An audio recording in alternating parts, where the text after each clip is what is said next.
When you realize the immense power that lies in simply being present, something within you begins to shift. Not just a subtle change, but a deep inner movement.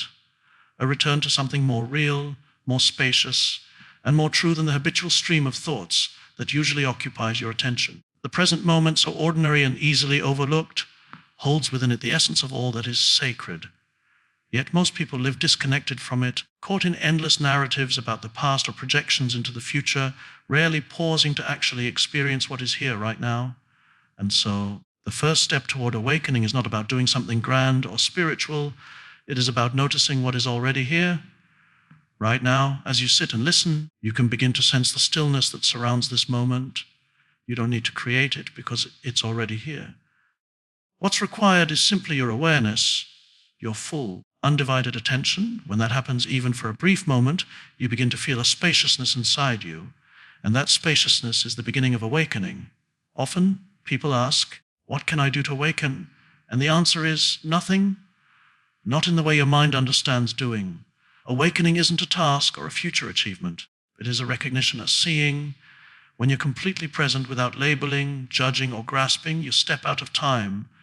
And in that timeless moment, you become aware of a deeper dimension of yourself that was always there, hidden beneath the surface noise. That noise is what most people identify with the constant thinking, the endless inner commentary, the mind's obsessive need to define, control, compare. But when you are present, truly present, that mental noise fades into the background. What's left is a quiet aliveness, something wordless and vast, and yet it feels more like home than anything the mind could ever describe. The mind often resists the present moment because it cannot dominate it. The present is too simple, too still, too immediate for the mind to manipulate. It thrives on the complexity of stories, of problems to solve, of things to fix.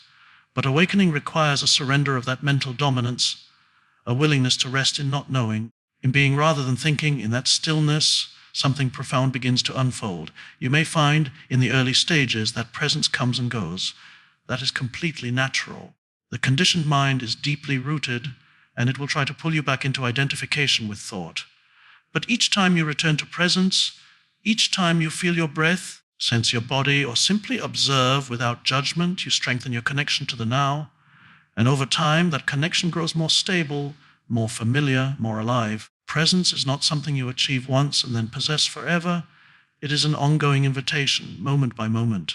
In each situation, whether joyful or painful, you are given a choice to react from the unconscious patterns of the past or to respond from the awareness of the present. That is true power. And that power doesn't come from control. It comes from allowing life to be as it is, allowing yourself to be as you are. That allowing, that openness is a gateway. Some people wait for perfect conditions before they allow themselves to be present. But presence is not dependent on external circumstances. It can arise in the midst of chaos, in the heart of conflict, even in deep suffering. In fact, suffering often becomes the very crack through which the light of awareness begins to shine. When you are no longer consumed by your resistance to what is, you discover that peace is not something to be found, it's something you uncover. And so every moment becomes an opportunity, a chance to pause, to feel, to listen, not to your thoughts, but to the deeper stillness underneath them. The more you rest in that stillness, the more you realize that it is not separate from you. It is who you are. That realization doesn't come from understanding it intellectually. It comes from direct experience. That's why presence is so essential, because without it, you remain trapped in the abstraction of mind. But with presence, life becomes vividly real. You may begin to notice small things, the way the sunlight filters through the trees, the sound of the wind, the sensation of your own breath. These moments are not insignificant, they are doorways. Each one is a reminder that you are not your thoughts, not your story, not your past or your future. You are the awareness in which all these things appear. And when you know this not as a concept, but as a living truth, something within you begins to soften, to open. The need to constantly seek, to improve, to achieve, these begin to dissolve. Not because you no longer care about life, but because you are no longer trying to find yourself in things that cannot define you. Instead, you begin to live from a place of presence, and from that place, everything becomes more aligned. Decisions arise naturally, action becomes effortless. Even challenges lose their grip on you because you are no longer fighting life, but flowing with it. You realize that this moment, right here, right now, is enough. It has always been enough. And in that realization, you come home to yourself, not to the idea of yourself, but to the living presence that has no form, no past, no future, just this, just now. And that is where true freedom begins. The moment you fully enter the now, the moment you choose presence over thought, even for a heartbeat, awakening begins, not as an idea, but as a living experience. There comes a moment, often subtle but unmistakable, when you begin to notice a space between you and your thoughts. Perhaps you catch yourself in the middle of an anxious story or a repetitive cycle of judgment, and for a brief instant you step back, not with effort but with quiet awareness. That moment is profoundly important because it marks the beginning of seeing you are not the thoughts that run through your mind. You are the one who is aware of them. Most people live their entire lives completely identified with their thoughts and emotions. They believe that whatever passes through the mind must be true, that every emotional reaction defines who they are. But this is the illusion that keeps people trapped in suffering. When you say, I am angry, what you usually mean is, anger is happening in me, but you are not the anger, you are the space in which the anger arises, is felt, and eventually dissolves. The same is true of fear, of doubt, of sadness, of every mental and emotional form. They appear, they pass through, and they disappear, but you remain. The identification with thought is so deep that it becomes almost invisible. It hides in everyday language, in your habits, in the way you see yourself and others. When you think, I'm not good enough, or they shouldn't have done that, or this shouldn't be happening, you are not observing thoughts, you are lost in them. And yet, the moment you notice that these are just thoughts, not facts, a shift begins. That shift is awareness. It is the recognition of the silent witness behind the noise. This realization is not meant to reject thought or emotion. You are not trying to suppress anything. Thoughts will continue to arise. Emotions will come and go. But the difference is in how you relate to them. Instead of being swept away by every inner movement, you begin to observe from a place of stillness. You see the thought, I might fail, and you don't argue with it or believe it. You simply notice it like a cloud drifting across the sky. And in that noticing, the thought loses its power. It is incredibly liberating to understand that thoughts are not who you are. They are mental events, creations of conditioned patterns, memories, fears, expectations. Most of them are not original. Most of them are not even personal. They are inherited, absorbed from the collective, repeated endlessly by the mind. Yet we take them as absolute truth, and in doing so, we become imprisoned by them. But when you step into the role of the observer, you begin to reclaim your true identity, not as a thinker, but as awareness itself. Emotions too can be deeply deceptive. You feel a wave of sadness or anxiety, and the mind immediately labels it, this is who I am right now. But no feeling, no matter how intense, defines you. Emotions are energy in motion. They rise, they peak, they fade. When you allow them to be without resistance, without labeling, they complete their natural cycle.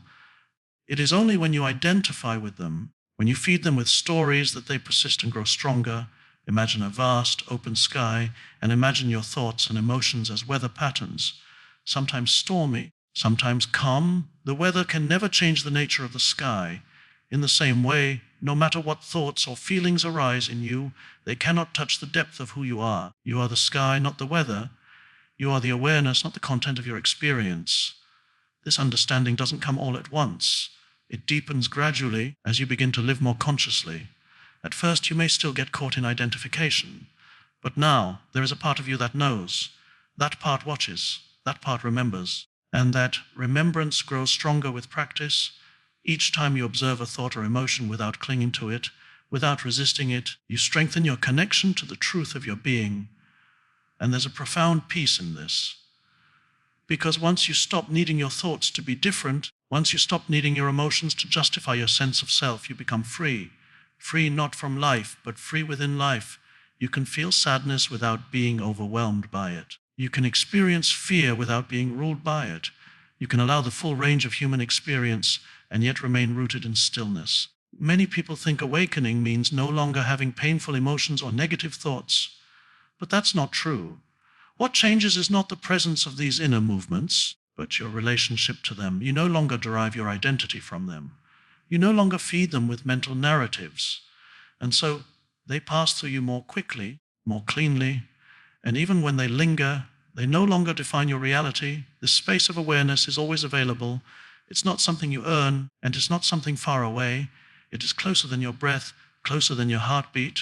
In fact, it is the silent presence in which all experience arises. You don't need to go somewhere to find it. You don't need to fix yourself. You simply need to see clearly, to watch without judgment, to feel without grasping, to allow without resistance. When this way of being becomes more familiar, life begins to feel different. You may still face challenges, but you no longer collapse into them. You may still have preferences, but they no longer define your happiness. You begin to move through life with a quiet strength, not a strength that dominates, but a strength that allows. Because when you are no longer at war with your inner world, your outer world begins to reflect that peace. And so, the journey of awakening is not about becoming someone else. It's about remembering who you've always been underneath the stories, underneath the conditioning. It's about coming home to the awareness that has always been watching, always been waiting, quietly, patiently. In the moment you stop identifying with the mind and begin to observe it, you step into the freedom that has no opposite. One of the most subtle yet transformative realizations on the path of awakening is this: the ego cannot survive in the presence of stillness. And yet the ego is so clever, so deeply woven into the fabric of how we've been conditioned to think and act, that we rarely see it operating. It hides behind our need to be right, our desire to be seen, our instinct to defend, compare, judge, and control. It disguises itself as ambition, as righteousness, even as spirituality. It is the inner voice that constantly seeks identity through possessions, through status, through problems, through roles. But when you begin to rest in stillness, even briefly, the grip of the ego begins to loosen. Stillness is not something the mind can understand, nor something the ego can manipulate. It cannot be performed or achieved. It is simply the space that remains when you no longer engage with compulsive thought. It arises naturally, effortlessly, the moment you stop trying to become anything, and in that moment the ego loses its fuel. It needs noise to survive. It needs constant identification with form, with thought, with emotion. But stillness offers none of that. It offers only presence, silence, being. The ego feels threatened by that because in stillness there is no story, no me to uphold, no image to project or protect, no past to carry, a future to chase. And so the ego resists. It pulls you toward distraction, toward drama, toward inner commentary. It wants to fill the space, to occupy the silence. It cannot sit still, because in stillness it begins to fade. But you can begin to recognize this pattern. You can notice when your sense of self tightens, when you begin to argue mentally, when you feel the urge to assert yourself, to be superior, to prove something. All of that is ego. It may feel justified. It may even feel necessary. But underneath it, there is a subtle fear of disappearing, of being nothing, of being no one. And yet, what you fear losing is not who you truly are. What dissolves in stillness is only the false identity you've been conditioned to carry. When you allow that dissolution, something extraordinary happens. You don't become less, you become more. Not more in the egoic sense, but more alive, more spacious, more real. In the absence of ego, presence expands, and in that expansion there is deep peace. You no longer feel the need to defend yourself because there is nothing to defend. You no longer feel the need to impress or outshine because you are no longer trying to validate a separate self.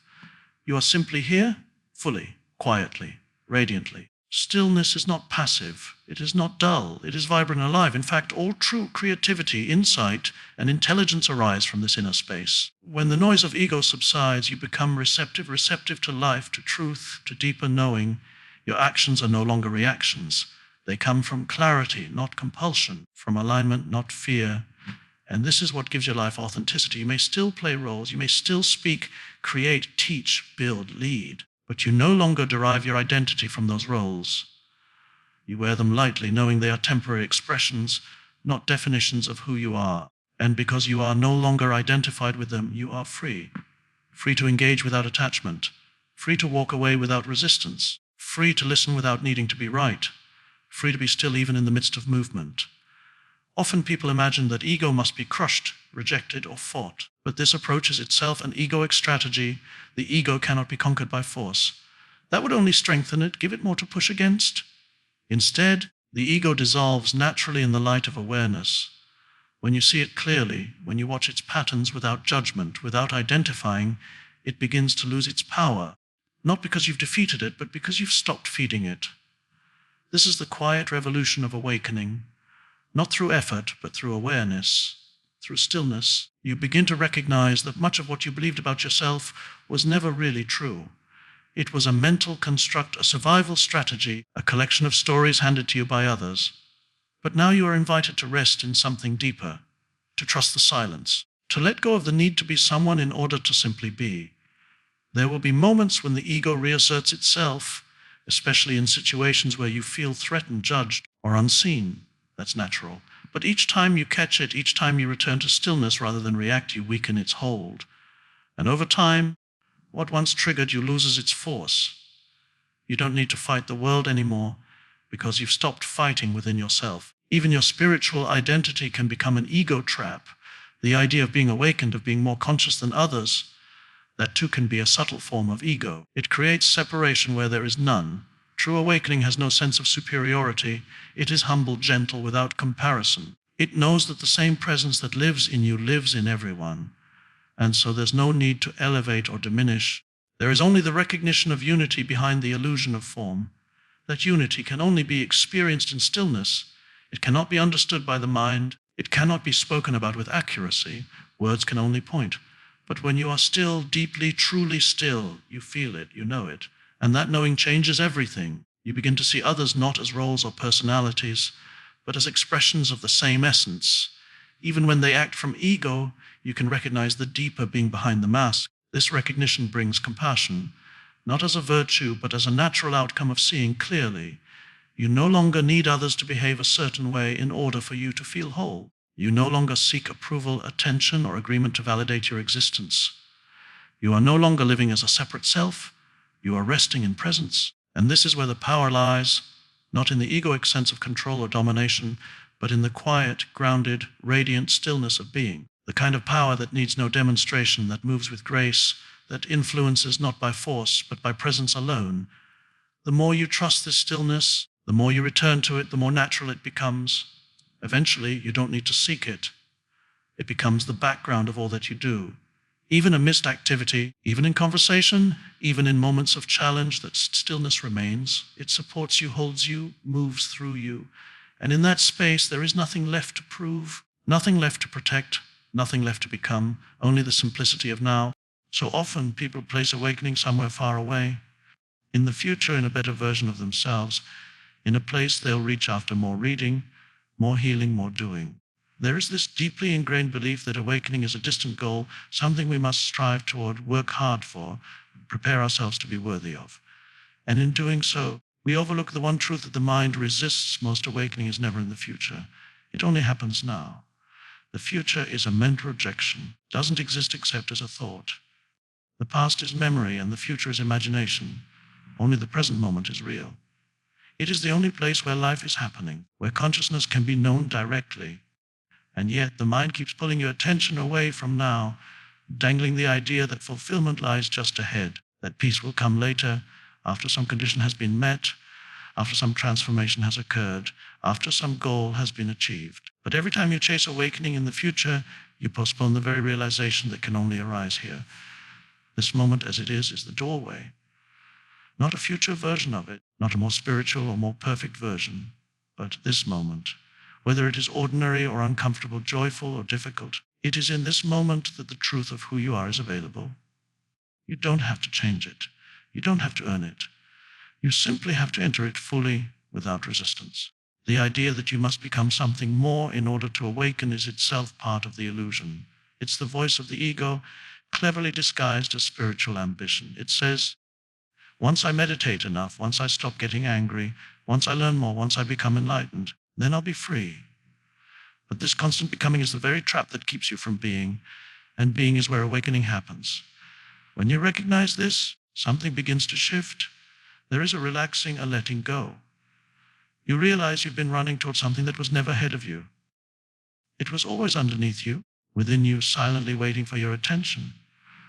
Awakening is not a destination you reach. It's a space you open into when you drop the idea that you need to get somewhere else. That doesn't mean there won't be change, growth, or deepening.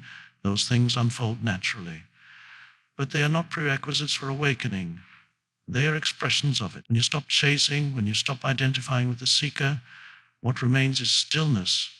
And in that stillness, you begin to see clearly, not with the eyes of the mind, but with the clarity of presence. This clarity is not something you achieve.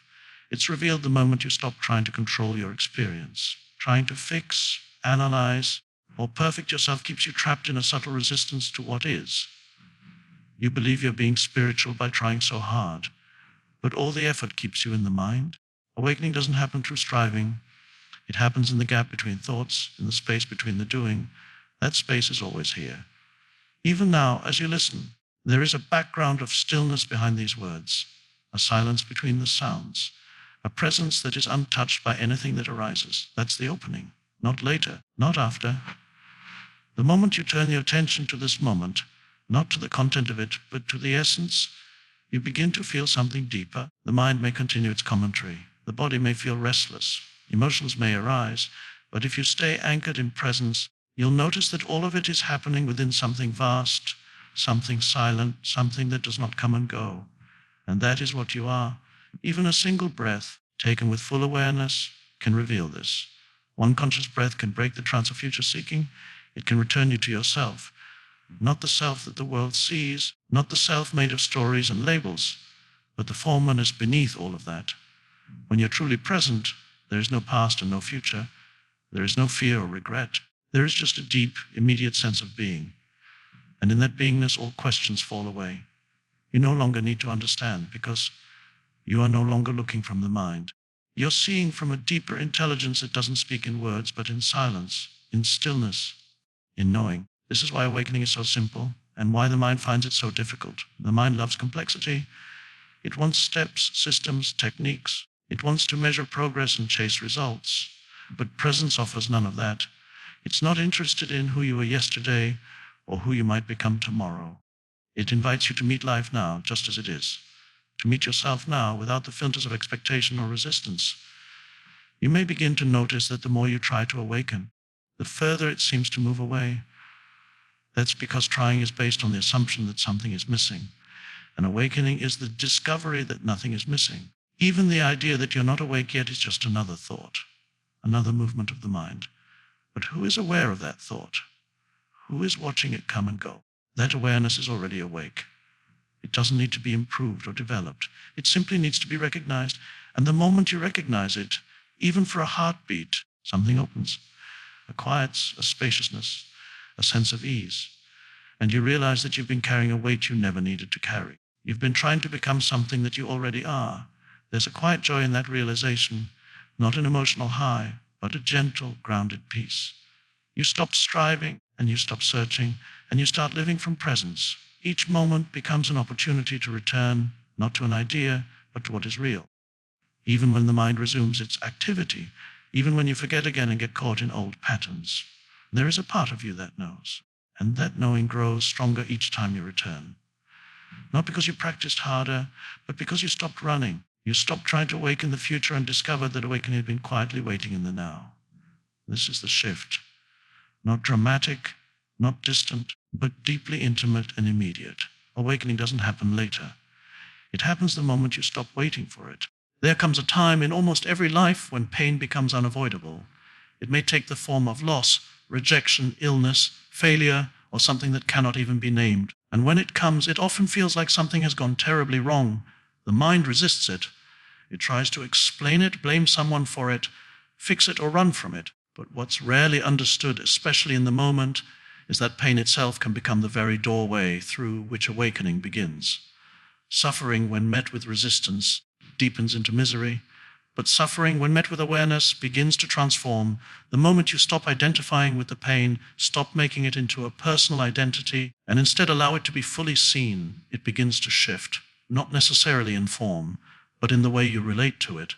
The energy of suffering becomes a call inward, a crack in the surface of the personality through which a deeper presence can emerge. Most people try to avoid pain at all costs. They distract themselves with activity, with thinking, with pleasure, with constant doing. But avoidance only keeps pain frozen within. And yet, when you stop running and turn toward it, just for a moment, with openness, with stillness, something unexpected happens. You find that beneath the pain there is stillness. Beneath the emotional turbulence, there is a quiet space that doesn't react, it simply witnesses. That witnessing presence is not touched by pain, even as it allows the pain to be felt fully. Pain becomes suffering only when it is turned into a story. When the mind says, this shouldn't be happening, or why me, or this will never end, it adds layers of thought on top of the raw experience. But if you strip away the story, what remains is pure sensation, intense, yes, but not unbearable.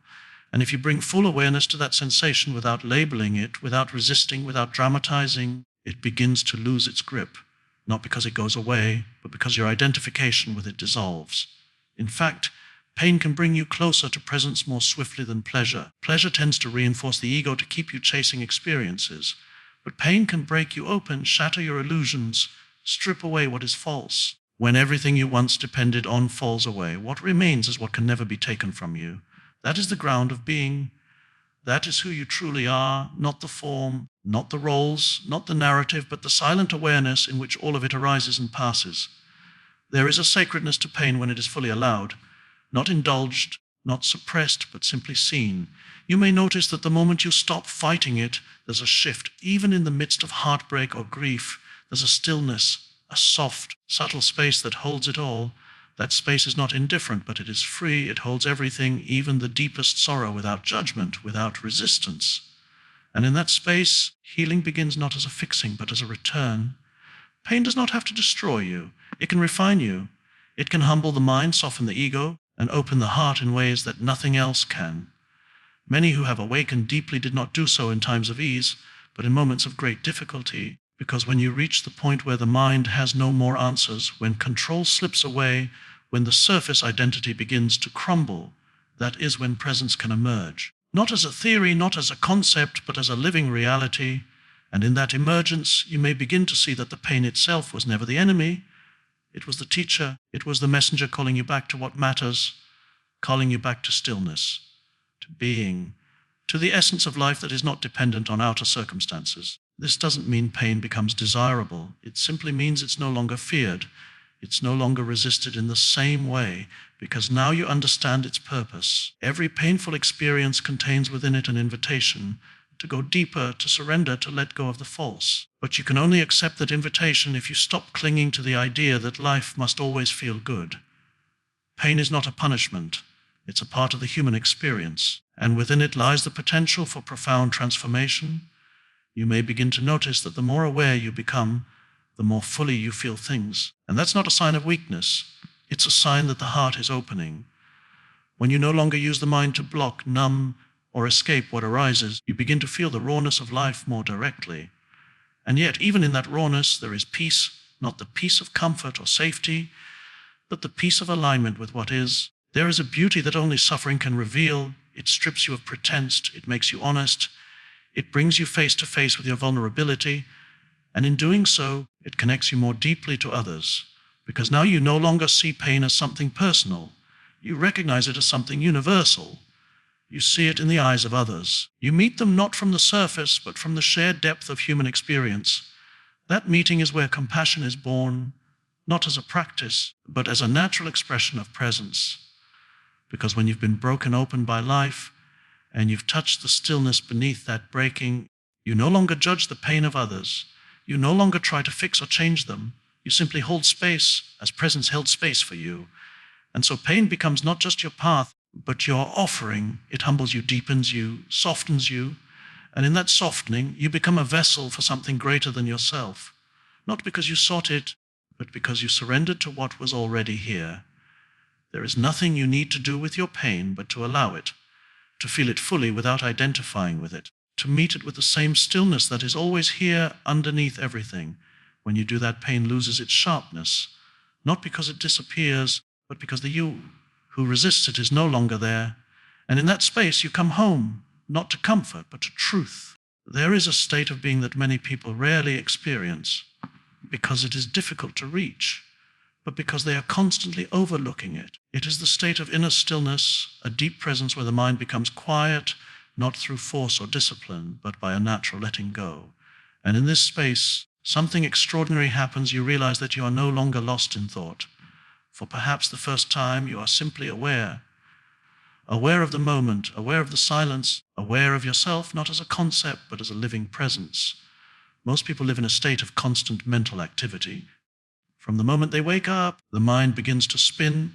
thinking, remembering, planning, judging, reacting. This endless stream of thought is so normalized that few even question it. Thought becomes the lens through which everything is filtered, interpreted, and experienced.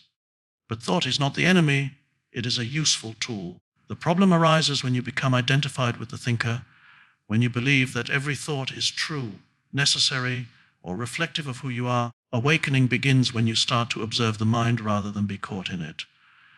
When you notice a thought and instead of following it or reacting to it, you pause and simply watch. In that watching, a subtle shift occurs. The center of your experience moves from the thinking mind to the silent witness. That witness has no name, no form, no story. It is pure awareness. And in that awareness, you are no longer a prisoner of thought. You become free. This doesn't mean that the mind suddenly stops forever. Thoughts may still arise. The difference is that you are no longer compelled by them. You no longer chase after every idea or belief. You don't engage in the internal argument that never leads anywhere. You become still, not because the mind is forced into silence, but because you are resting in something deeper than thought. This spaciousness is the beginning of true freedom. When you are no longer dominated by compulsive thinking, you begin to live from a place of clarity. Your actions are no longer reactions. They arise spontaneously, cleanly from presence. You become less controlled by past conditioning, less entangled in imagined futures, and more anchored in what is actually happening now. In the absence of compulsive thought, life becomes more vivid. You begin to notice details you used to overlook. The way the light moves across a room, the sound of a bird outside your window, the rhythm of your own breath. These are not distractions, they are life itself. And when the mind is quiet, you begin to truly participate in that life, not as a commentator, but as a witness and a participant in one. It is important to understand that the voice in your head is not who you are. That voice is conditioned. It is shaped by your past, by your culture, by your fears and desires. It repeats the same patterns again and again, telling you stories that may have little to do with the reality of this moment. But there is something in you that is aware of that voice. That awareness is not conditioned. It is not subject to time or thought. It is your essential nature. You do not need to silence the mind to recognize this awareness. You only need to become aware of the silence that is already present beneath the noise. Every thought arises in silence and dissolves back into it. Every sound is surrounded by silence. And the more you notice that silence, the more it reveals itself, not as an absence, but as a presence more real than anything thought could describe. From this space of awareness, life begins to unfold differently. You no longer feel the need to constantly comment on everything, to mentally label each experience, to judge yourself and others. You begin to meet the moment as it is, without the filter of incessant thinking. And in that meeting, you discover a profound peace. Not the kind of peace that depends on circumstances, but a peace that arises simply because you are no longer at war with your own mind. There is great intelligence in thought when it is used consciously. But when it runs unchecked, when it becomes compulsive, it clouds your vision. It makes you see problems where there are none, enemies where there is only misunderstanding, and obstacles where there is only flow. Thought can build, but it can also divide. It can create beauty, but it can also create conflict. It is not thought itself that is the problem. It is identification with it. When you disidentify from thought, you don't become less functional. You become more clear, more grounded, more attuned to what is needed. You can think when needed, but you can also stop when thought is no longer serving the moment. You begin to inhabit a deeper rhythm, one that is not dictated by the mind but guided by presence. You may find that certain thoughts no longer interest you. Stories that once captivated or tormented you lose their emotional charge. The mind still tries to pull you into its familiar patterns, but now you see those patterns. And in seeing, you are no longer caught. You have a choice, and that choice is the beginning of liberation. There is a joy in this quiet freedom, a joy not dependent on excitement or stimulation, but one that arises from the simplicity of being. When you are no longer trying to be somewhere else, to be someone else, to achieve some mental image of fulfillment, you begin to feel a natural contentment. It is not passive, it is alive, alert, and full. Even when challenges arise, you are not as easily thrown. You may still feel fear, anger, sadness, but they pass through you like weather through an open sky. They are no longer magnified by thought. They are not resisted or suppressed, and so they do not linger. You feel them fully, and then you return, again and again, to the stillness within. This is the essence of awakening, the shift from thinking to being. from compulsive doing to conscious presence. It is not dramatic. It is not something you need to earn. It is as close as your next breath, as simple as noticing the silence that is here right now. In the space between thoughts, in the stillness underneath them, you discover the freedom that has always been yours.